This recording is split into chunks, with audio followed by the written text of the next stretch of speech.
اس ماہ مقدس میں ہمیں کچھ اصول بنانے ہوں گے تاکہ ہم اپنی اگلی زندگی اور آنے والے ایام اور اپنی بقیہ زندگی اچھے طریقے سے گزار سکیں اور اس دنیا سے جاتے وقت اپنے رب تبارک و تعالیٰ کی بارگاہ میں سرخرو ہو سکیں۔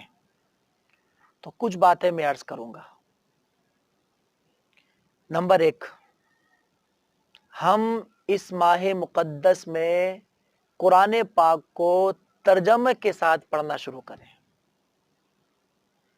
اور اس کے لیے آپ زیادہ وقت نہ نکالیں، کم از کم 15 منٹ آپ مختص کر لیں کہ مجھے اس ماہ مقدس آج سے میں قرآن پاک کو سمجھ کر پڑھوں گا۔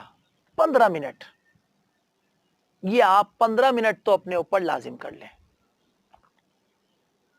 نمبر 2، اس ماہ مقدس میں ایک اور جو آپ کو پکا ارادہ کرنا ہے اور اس پر عمل کرنا ہے وہ یہ کہ 15 منٹ مجھے دینی کتابوں کا مطالعہ کرنا ہے۔ یہ دوسری بات ہے، 15 منٹ ترجمہ قرآن کو سمجھ کے پڑھنا ہے۔ نمبر 2، اور دینی کتابوں کا مطالعہ کرنا ہے۔ 15 منٹ سے شروع کریں، میں زیادہ وقت نہیں کہتا، وہ خود آپ کا ذوق و شوق آپ کے وقت میں گنجائش نکالتا رہے گا، بڑھاتا رہے گا، وہ آپ کا ذوق و شوق خود آپ کو لے کر جائے گا۔ جب آپ کا تعلق اور آپ کی دوستی جب کتاب اللہ سے ہو جائے گی تو انشاءاللہ پھر وقت کا خیال نہیں رہے گا۔ لیکن یہ 15 منٹ جو میں آپ سے عرض کر رہا ہوں، آپ اس کو لازم و ملزوم کر لیں کہ مجھے 15 منٹ تو نکالنے ہی نکالنے ہیں۔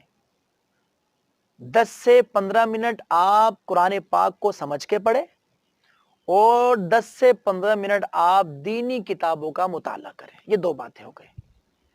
اور ایک اور بات، نمبر 3، درود پاک پڑھنا۔ رسول اللہ صلی اللہ علیہ وسلم کی ذات مبارکہ پر آپ سے جتنا ہو سکتا ہے، اگر آپ 100 مرتبہ رسول اللہ صلی اللہ علیہ وسلم کی ذات مبارکہ پر درود پاک پڑھ سکتے ہیں تو آپ 100 مرتبہ پڑھیں۔ اتنی تعداد مختص کر لیں جتنی تعداد آپ مستقل رکھ سکیں۔